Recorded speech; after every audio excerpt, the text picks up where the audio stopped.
Karshish, the picker-up of learning's crumbs, the not-incurious in God's handiwork. This man's flesh he hath admirably made, blown like a bubble, kneaded like a paste, to coop up and keep down on earth a space that puff of vapour from his mouth, man's soul. To Abib, all-sagacious in our art, breeder in me of what poor skill I boast, like me inquisitive, how pricks and cracks befall the flesh, through too much stress and strain, whereby the wily vapour fain would slip back and rejoin its source before the term, and aptest in contrivance, under God, to baffle it, by deftly stopping such. The vagrant scholar to his sage at home sends greeting, health and knowledge, fain with peace.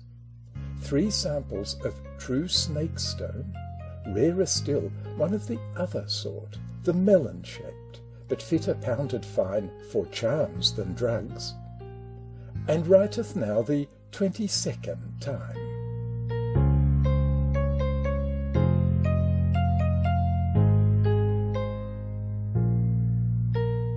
My journeyings were brought to Jericho. Thus I resume. Who, studious in our art, shall count a little labour unrepaid? I have shed sweat enough, left flesh and bone on many a flinty furlong of this land. Also, the countryside is all on fire with rumours of a marching hitherward. Some say Vespasian cometh, some his son. A black lynx snarled, and pricked a tufted ear. Lust of my blood inflamed his yellow balls. I cried and threw my staff, and he was gone. Twice have the robbers stripped and beaten me, and once a town declared me for a spy. But at the end I reached Jerusalem, since this poor covert where I passed the night, this Bethany, lies scarce the distance thence. A man with plague sores at the 3rd degree runs till he drops down dead. Thou laughest here. Sooth it elates me, thus reposed and safe, to void the stuffing of my travel scrip, and share with thee whatever Jewry yields. A viscid collar is observable in tertians, I was nearly bold to say, and falling sickness hath a happier cure than our school wots of. There's a spider here weaves no web, watches on the ledge of tombs, sprinkled with mottles on an ash-grey back. Take 5 and drop them. But who knows his mind, the Syrian runagate I trust this to?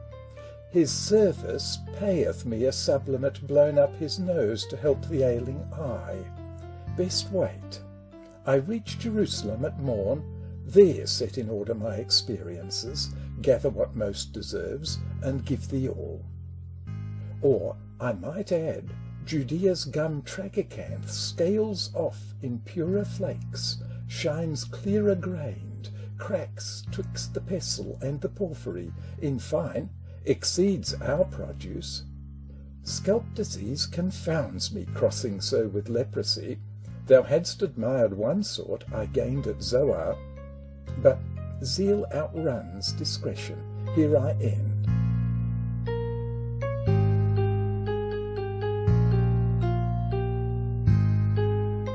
Yet stay, my Syrian blinketh gratefully, protesteth his devotion is my price. Suppose I write what harms not, though he steal. I half resolve to tell thee, yet I blush, what set me off a writing first of all. An itch I had, a sting to write, a tang, for be it this town's barrenness, or else the man had something in the look of him, his case has struck me far more than 'tis worth, so pardon if, lest presently I lose in the great press of novelty at hand the care and pains this somehow stole from me, I bid thee take the thing while fresh in mind, almost in sight, for, wilt thou have the truth, the very man is gone from me but now, whose ailment is the subject of discourse.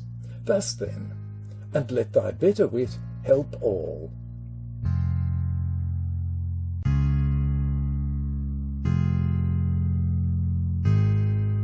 'Tis but a case of mania, sub-induced by epilepsy, at the turning point of trance prolonged unduly some 3 days, when, by the exhibition of some drug or spell, exorcisation, stroke of art unknown to me, and which 'twere well to know, the evil thing outbreaking all at once, left the man whole and sound of body indeed, but flinging, so to speak, life's gates too wide, making a clear house of it too suddenly, the first conceit that entered might inscribe whatever it was minded on the wall, so plainly, at that vantage, as it were, first come, first served, that nothing subsequent attaineth to erase those fancy scrawls the just returned and new established soul hath gotten now so thoroughly by heart, that henceforth she will read or these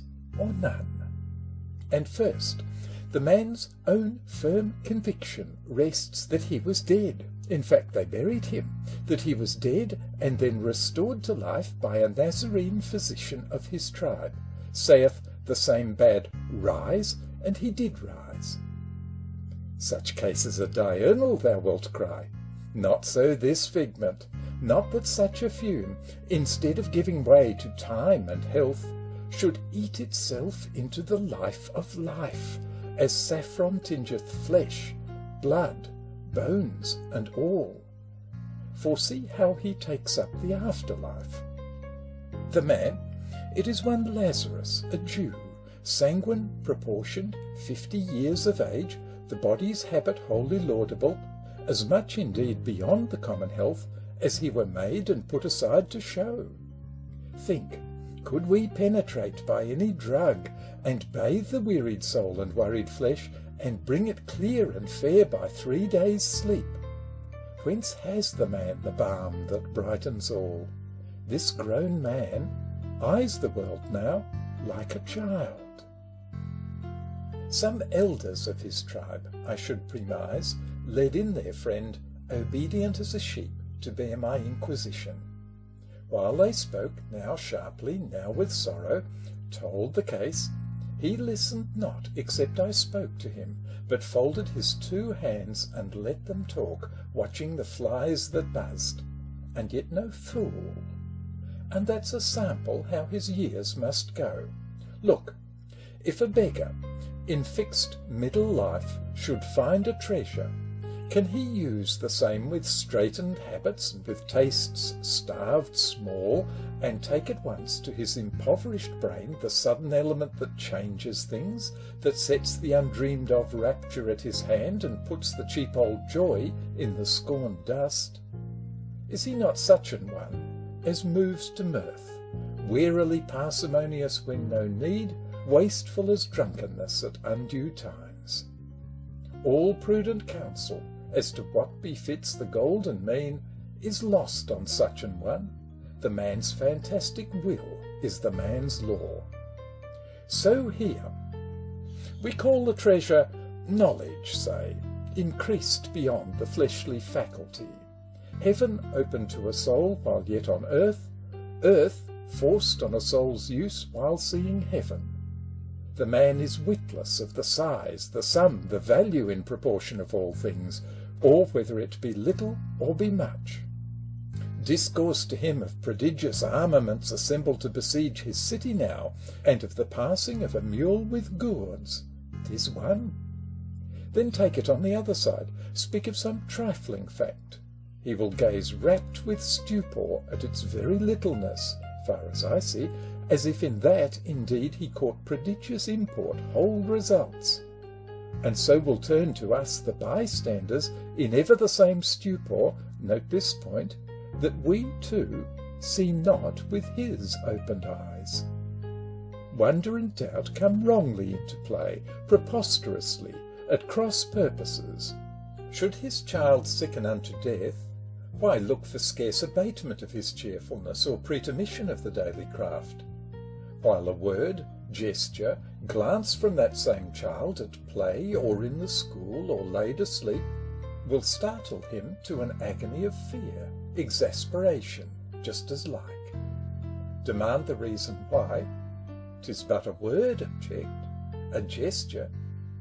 He regards thee as our Lord who lived there in the pyramid alone, looked at us, dost thou mind, when, being young, we both would unadvisedly recite some charms beginning from that book of his, able to bid the sun throb wide and burst all into stars, as suns grown old are wont.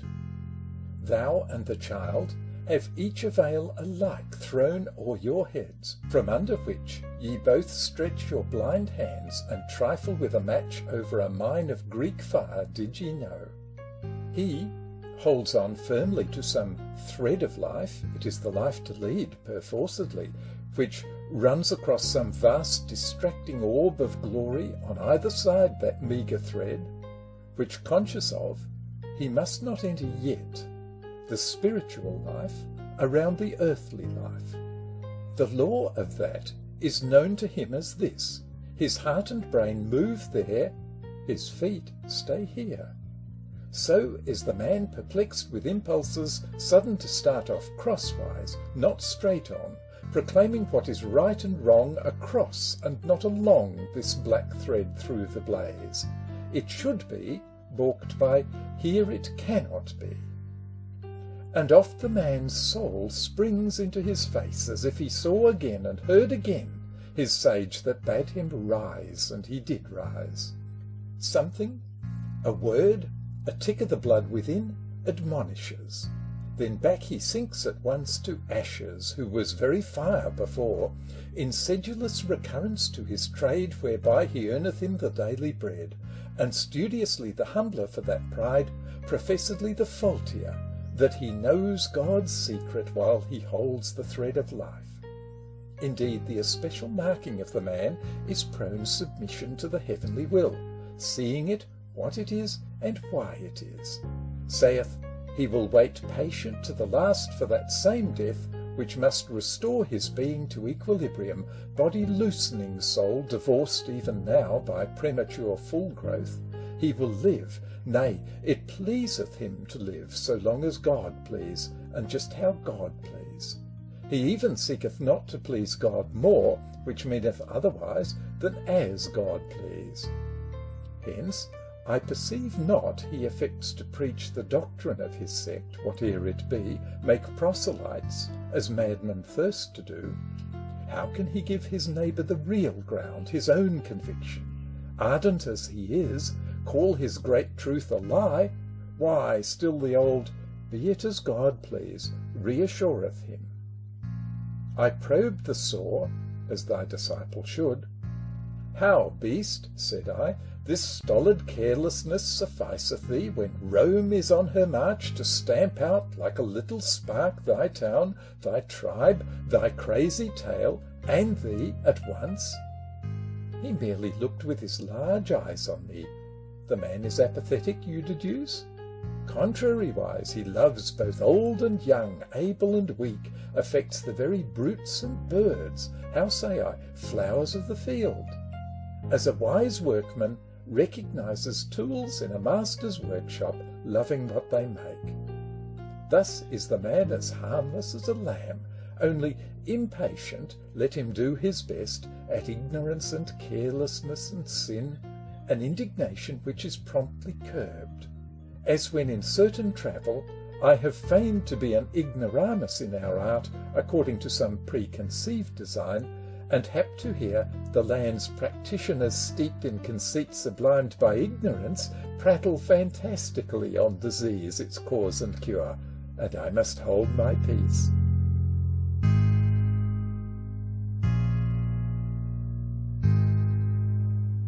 Thou wilt object, why have I not ere this sought out the sage himself, the Nazarene who wrought this cure, inquiring at the source, conferring with the frankness that befits?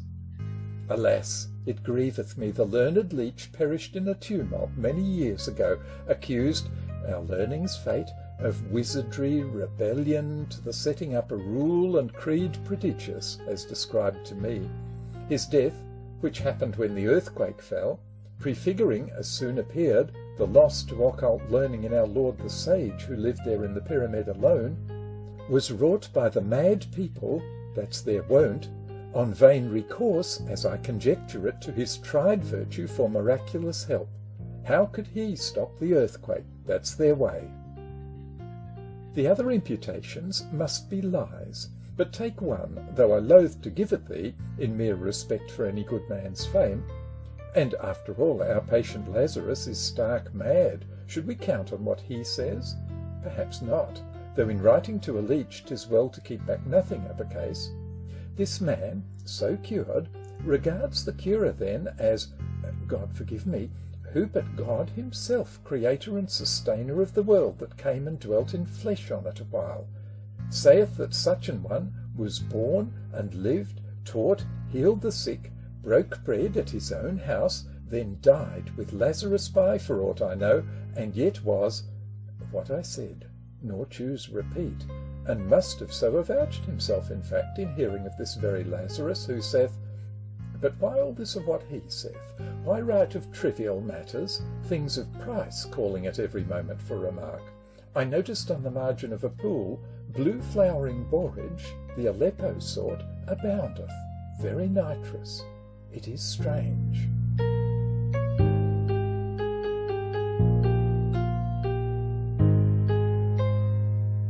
Thy pardon for this long and tedious case, which, now that I review it, needs must seem unduly dwelt on, prolixly set forth. Nor I myself discern in what is writ good cause for the peculiar interest and awe, indeed, this man has touched me with. Perhaps the journey's end, the weariness, had wrought upon me first. I met him thus. I crossed a ridge of short, sharp, broken hills like an old lion's cheek teeth. Out there came a moon made like a face, with certain spots multiform, manifold and menacing. Then a wind rose behind me. So we met in this old sleepy town at unaware, the man and I send thee what is writ. Regard it as a chance, a matter risked to this ambiguous Syrian. He may lose or steal or give it thee with equal good. Jerusalem's repose shall make amends for time this letter wastes, thy time and mine, till when, once more thy pardon and farewell.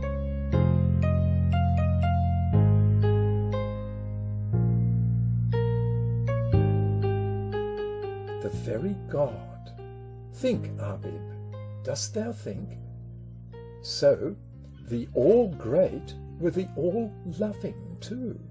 So, through the thunder comes a human voice saying, O heart I made, a heart beats here. Face my hands fashioned, see it in myself.